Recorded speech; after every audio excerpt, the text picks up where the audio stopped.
Donald Trump lança Conselho da Paz com 59 países e você vai ver também. Parlamento Europeu suspende acordo comercial com os Estados Unidos por crise diplomática sobre a Groenlândia. E ainda, governo federal reajusta salário de professores acima da inflação. Essas e outras notícias você confere agora no Redação Hit. 11h30 agora, pelo horário de Brasília. Um bom dia para você que decidiu ficar bem informado no Redação Hit, primeira edição. Vamos aos destaques desta quinta-feira, 22 de janeiro.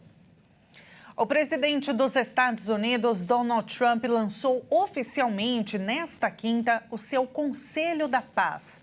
Lideranças de cerca de 60 países foram convidados a participar do órgão. Em cerimônia dentro do Fórum Econômico Mundial, em Davos, na Suíça, Trump disse que seu Conselho da Paz terá aval para fazer tudo o que quiser. Seu governo também apresentou um plano de reconstrução que chamou de Nova Gaza. Trump também aproveitou o lançamento oficial do Conselho para fazer críticas à Organização das Nações Unidas. Cerca de 30 dos 60 líderes mundiais que aceitaram participar do Conselho participaram da cerimônia. O presidente Lula foi convidado para integrar o Conselho da Paz, mas ainda não respondeu ao convite. O presidente estadunidense assinou um documento que formaliza o Conselho. Também assinaram outros membros do grupo convidados por Trump, entre eles os presidentes da Argentina, Javier Milei, e do Paraguai, Santiago Peña. Na mesma cerimônia, o conselheiro de Trump, Jared Kushner, apresentou o plano dos Estados Unidos de reconstrução da faixa de Gaza, que inclui a construção de arranha-céus e polos turísticos na enseada do território palestino. E também mostrou um mapa que prevê a divisão da faixa de Gaza entre áreas residenciais, de turismo e negócios, de agricultura e portuária. O Conselho da Paz também pode atuar em outros conflitos internacionais no futuro. Trump terá mandato vitalício como presidente do grupo e amplos poderes. Em seu discurso, Trump disse que nunca nem falou com a ONU. A comunidade internacional teme que o Conselho da Paz vire uma espécie de ONU paralela e enfraqueça o papel da Organização das Nações Unidas.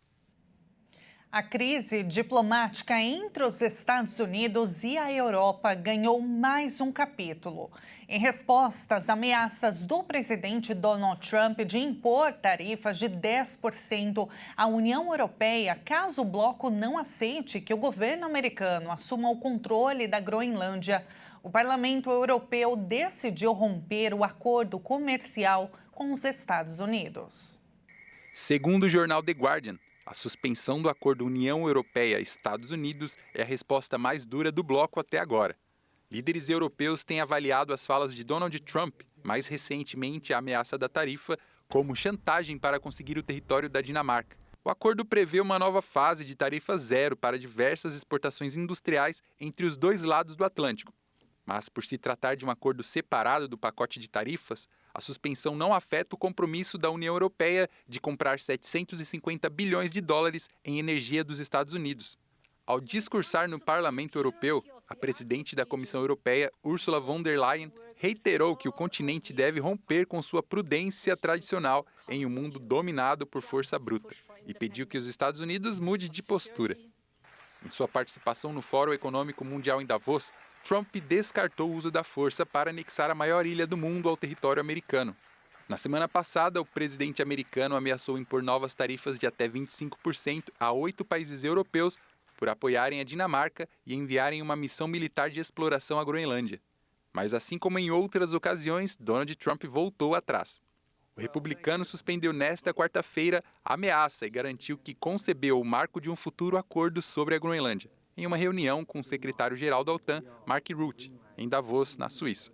Em um post em sua rede social, Truth Social, Trump disse que a decisão foi tomada após uma reunião com o secretário-geral da OTAN, Mark Rutte, na qual ambos concordaram com um cronograma para um acordo sobre a Groenlândia. Desde que retornou à Casa Branca há um ano, Trump argumenta que precisa da ilha rica em minerais e terras raras por razões de segurança nacional, para impedir que Rússia e China imponham sua hegemonia. A investida no território acontece à medida que o gelo do Ártico derrete e as superpotências competem por uma vantagem estratégica nesta região. O presidente americano também disse que há discussões adicionais em curso sobre o Domo de Ouro em relação à Groenlândia, uma referência ao escudo antimísseis que pretende construir. Ainda assim, representantes de 27 países da União Europeia se reúnem hoje, em Bruxelas, na Bélgica, para discutir o futuro das relações comerciais do bloco com os Estados Unidos. A reunião está mantida mesmo depois do recuo do presidente americano sobre o tarifaço. Donald Trump disse ainda ser um ditador ao discursar em uma recepção para executivos após a sua participação no Fórum Econômico Mundial em Davos. Tivemos um bom discurso, recebemos ótimas críticas. Normalmente dizem, ele é uma pessoa horrível, tipo ditador. Eu sou um ditador, mas às vezes você precisa de um ditador. Ao entrar no segundo ano de seu governo, o republicano age cada vez mais como se não houvesse limites para seu poder, nem em seu próprio país, nem no exterior. Trump abalou os alicerces da democracia americana no momento em que o país se prepara para celebrar seus 250 anos, provocou turbulências globais com suas tarifas e desorganizou a ordem mundial. O ano de 2026 começou com um Trump sem freios.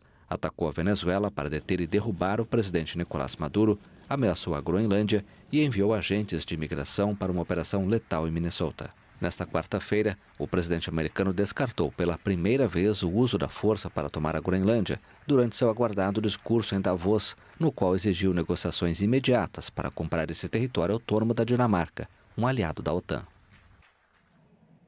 Indo agora para o Oriente Médio, apesar do cessar-fogo em vigor com o Hamas, socorristas confirmaram que 3 jornalistas morreram hoje em um ataque de Israel na faixa de Gaza. Segundo testemunhas, os jornalistas usavam um drone para fotografar a distribuição de suprimentos realizada pelo Comitê Egípcio de Ajuda Humanitária quando um ataque atingiu o veículo que os acompanhava. Aviões de guerra israelenses atacaram um jipe pertencente ao Comitê Egípcio, matando 3 mártires. Eles estavam em uma missão humanitária em campos administrados pelo Comitê Egípcio para abrigar pessoas deslocadas. O exército israelense avistou esse veículo e o atacou diretamente. Responsabilizamos o exército israelense. Em um comunicado, a agência de resgate afirmou que os corpos dos jornalistas foram levados para o Hospital dos Mártires de Al-Aqsa, em Deir el-Balá, na região central da faixa de Gaza. O exército israelense afirmou que está verificando a informação. Desde 10 de outubro do ano passado, um frágil cessar-fogo patrocinado por Washington em Gaza interrompeu em grande parte os combates entre as forças israelenses e o Hamas, mas ambos os lados alegam violações frequentes. E falando agora do Brasil, o piso salarial dos professores vai ser de R$ 5.130,63 em 2026. O valor foi oficializado em uma medida provisória assinada pelo presidente Lula nesta quarta-feira, para evitar que entrasse em vigor o reajuste simbólico de apenas R$ 18. O reajuste de 5,4% no salário dos professores da rede pública foi definido em medida provisória do governo federal, após as regras em vigor indicarem que o aumento para este ano seria de 0,37% ou apenas R$ 18. Esse valor, proposto anteriormente, seria um dos menores aumentos já registrados, além de ficar muito abaixo da inflação do ano passado, que fechou em 3,9%. Mas para evitar este cenário, o ministro da Educação, Camilo Santana, havia adiantado que novas regras estavam sendo preparadas para um reajuste digno do piso do magistério. Com base nas novas regras, o valor vai aumentar em R$ 262,86, passando de R$ 4.867 para R$ 5.130,63 neste ano. O aumento de 5,4% fica 1,5 ponto percentual acima da inflação acumulada no ano passado. O piso anunciado é aplicado para os docentes de educação básica da rede pública que trabalham 40 horas semanais. O valor pode variar caso o profissional trabalhe menos ou mais horas. O salário também pode ser maior caso a rede responsável pelo pagamento assim estabeleça, já que o valor anunciado pelo governo é o mínimo. A medida provisória prevê novos critérios para cálculo do piso salarial da categoria. O texto define que o piso será atualizado a partir da soma do Índice Nacional de Preços ao Consumidor do ano anterior e de 50% da média da variação percentual da Receita Real, com base no INPC, relativa à contribuição de estados, Distrito Federal e municípios do Fundeb, o Fundo de Manutenção e Desenvolvimento da Educação Básica e de Valorização dos Profissionais da Educação, realizada nos 5 anos anteriores ao ano da atualização. Também é previsto que o percentual estabelecido nunca poderá ser inferior à inflação do ano anterior, apurada pelo INPC. A MP tem efeito imediato e o reajuste já entra em vigor no próximo pagamento dos professores. Agora, o texto segue para o Congresso Nacional, que tem 120 dias para aprová-lo, para que continue valendo. O ex-secretário de Segurança do Piauí, Chico Lucas, aceitou ser o novo secretário nacional de Segurança Pública.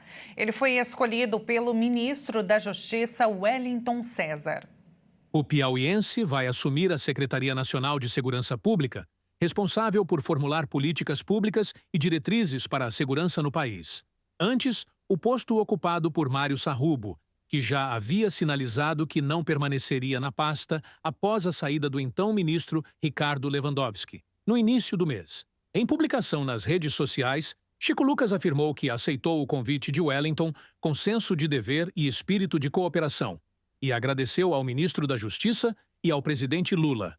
A escolha do governo é vista como uma sinalização de diálogo com os estados e de reforço à coordenação federativa na área. Integrantes do setor avaliam que o perfil do novo secretário pode funcionar como meio-termo entre uma linha considerada mais abolicionista, associada a setores da esquerda, e uma postura mais punitivista, normalmente defendida pela direita. Chico Lucas costuma repetir que, no Piauí, não há medo de prender. Francisco Lucas Costa Veloso, conhecido como Chico Lucas, é formado em Direito pela Universidade Federal do Piauí. Atuou como policial rodoviário federal e procurador do Estado do Piauí. Também presidiu a Ordem dos Advogados do Brasil, no Piauí. O secretário-geral da Presidência, Guilherme Boulos, defendeu o fim da escala 6x1, que é uma das prioridades do atual governo. Segundo ele, a proposta é reduzir a jornada de trabalho sem alteração dos salários. O ministro da Secretaria-Geral da Presidência da República, Guilherme Boulos, afirmou que o governo federal trabalha para votar ainda neste semestre a proposta que prevê o fim da escala 6x1 no Brasil. O tema foi o principal assunto da entrevista concedida ao programa Bom Dia, Ministro, que reuniu rádios e portais de notícias de diversas regiões do país. Segundo Boulos, o diálogo com o Congresso Nacional tem avançado. O ministro relatou reuniões recentes com o presidente da Câmara dos Deputados, Hugo Mota, e também com o ministro do Trabalho e Emprego, Luiz Marinho, para tratar da revisão do modelo de jornada que prevê apenas um dia de descanso semanal. Mas no caso da 6x1 em particular, há um avanço na discussão para que a gente vote ainda esse semestre o fim da escala 6x1 e consiga dar essa resposta para os trabalhadores. A mudança na escala de trabalho integra a lista de prioridades do governo para 2026. A proposta em discussão prevê a adoção de uma jornada máxima de 40 horas semanais no modelo 5x2, sem redução de salários. Atualmente, a legislação permite até 44 horas semanais. A proposta que nós estamos construindo, defendida pelo presidente Lula, pelo nosso governo, é a seguinte. Um máximo de 5x2, 40 horas semanais. Hoje, o máximo é 44 horas semanais. Nós queremos reduzir isso para 40 horas semanais, sem redução de salário. Essa é a proposta que está sendo desenhada para todos os setores da economia no Brasil. Durante a entrevista, o ministro também apresentou dados e exemplos usados pelo governo para sustentar que a redução da jornada não compromete a produtividade e pode trazer impactos positivos para a economia. Guilherme Boulos citou experiências internacionais. Segundo ele, países e empresas que reduziram a carga horária registraram crescimento econômico ou até mesmo aumento da produtividade. Entre os exemplos mencionados estão a Islândia, os Estados Unidos e a filial japonesa da Microsoft, onde testes com jornadas reduzidas teriam apresentado resultados positivos. No Brasil, o ministro destacou um estudo da Fundação Getúlio Vargas, realizado em 2024, com 19 empresas que adotaram a redução da jornada de trabalho. De acordo com os dados apresentados, a maioria das empresas registrou um aumento de receita e melhora no cumprimento de prazos. Boulos também ressaltou que a discussão sobre o fim da escala 6x1 envolve questões de saúde e qualidade de vida. O modelo é alvo de críticas por provocar desgaste físico e emocional e também reduzir o tempo de convívio familiar e de qualificação profissional. Além da jornada de trabalho, o ministro abordou outros temas durante a entrevista. Entre eles, o avanço do debate sobre a regulação dos aplicativos de entrega, com foco em ampliar a proteção social dos entregadores, e a proposta do Orçamento do Povo, iniciativa que prevê maior participação popular na definição das prioridades do orçamento federal. E veja a seguir, Brasil bate recorde de indicações ao Oscar. E antes do intervalo, vamos ver o tempo na cidade de Cuiabá, Mato Grosso, 29 graus neste momento. Redação Hit volta já.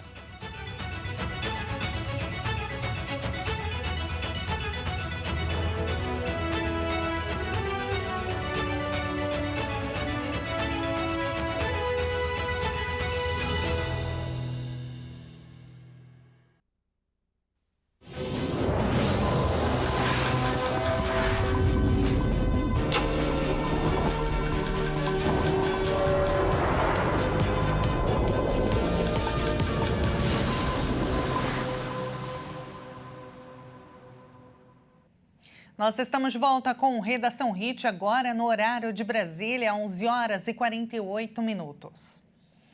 Pelo menos 5 pessoas morreram em um tombamento de ônibus na BR-251, na Serra de Francisco Sá, em Minas Gerais. Segundo a Polícia Rodoviária Federal, o ônibus que seguia de Arapiraca, em Alagoas, para Itapema, em Santa Catarina, tombou na noite desta quarta-feira, depois de apresentar problema no sistema de frenagem em um trecho de declive e curva. De acordo com o Corpo de Bombeiros, 9 pessoas foram socorridas com múltiplas fraturas e escoriações diversas. Outras 34 não sofreram lesões ou apresentavam ferimentos de menor gravidade.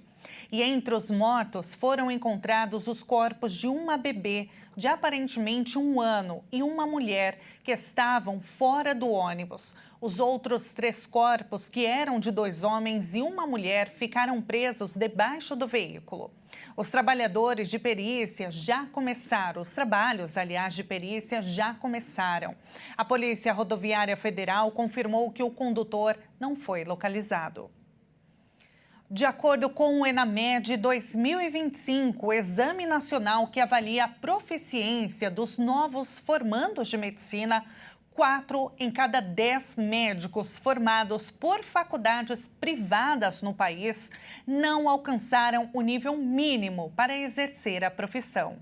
A prova avaliou estudantes concluintes de medicina em todo o país e revelou um cenário preocupante. Em muitos cursos privados, menos de 60% dos formandos atingiram o nível mínimo de proficiência exigido para o exercício da medicina. Ao todo, mais de 350 cursos participaram da avaliação e cerca de 1/3 recebeu conceitos considerados insatisfatórios pelo MEC, com notas 1 ou 2. Esses cursos agora entram em processo de supervisão, correndo o risco de sofrer punições, como a redução de vagas, a suspensão de novos ingressos e restrições a programas de financiamento estudantil, como o FIES. Para especialistas, a expansão acelerada de cursos de medicina, principalmente no setor privado, nem sempre veio acompanhada de estrutura adequada, professores suficientes e campos de prática clínica. Já para os estudantes, a reclamação também ecoa. Muitos dizem que pagam mensalidades altas, mas enfrentam falta de laboratórios, hospitais conveniados e acompanhamento durante o internato. Do lado oposto da avaliação, os melhores desempenhos foram de formandos de faculdades estaduais e federais,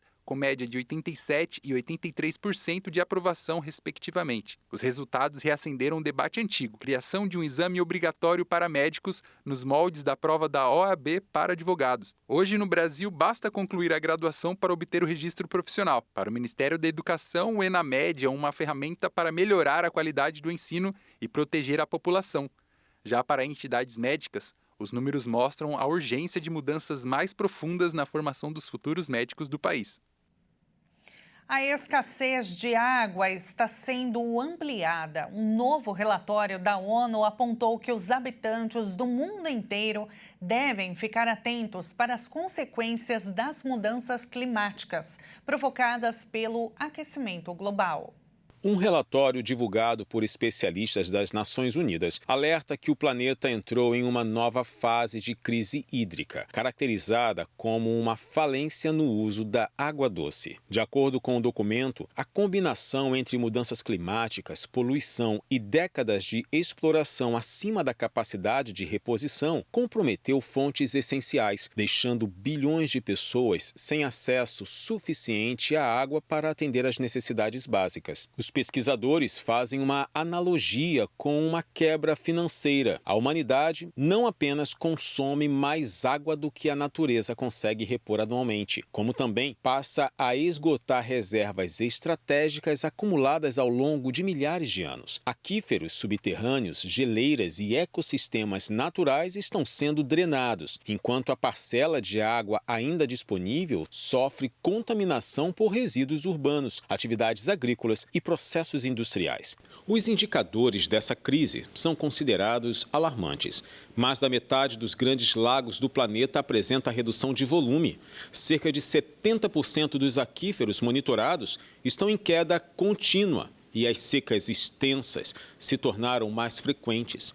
Segundo o relatório, esses eventos geram perdas econômicas médias de 307 bilhões de dólares por ano e afetam quase 4 bilhões e meio de pessoas que enfrentam escassez hídrica por pelo menos um mês anualmente. O aquecimento global, impulsionado principalmente pela queima de combustíveis fósseis, tem alterado o regime de chuvas e intensificado a evaporação. Além disso, o desmatamento e a expansão urbana e agrícola vêm destruindo ecossistemas fundamentais para a filtragem e a recarga natural da água. Para os autores, as políticas atuais são insuficientes, pois se concentram em ações pontuais, como melhorias no saneamento e ganhos graduais de eficiência industrial. Diante desse cenário, o relatório defende que líderes mundiais reconheçam oficialmente uma falência hídrica global e adotem uma nova estratégia de gestão da água. O documento destaca o papel central da agricultura, responsável por cerca de 70% do consumo mundial, e aponta a necessidade de limitar a irrigação excessiva. Os autores alertam que, sem mudanças justas e inclusivas, os impactos da crise recairão de forma ainda mais severa sobre as populações mais pobres e vulneráveis.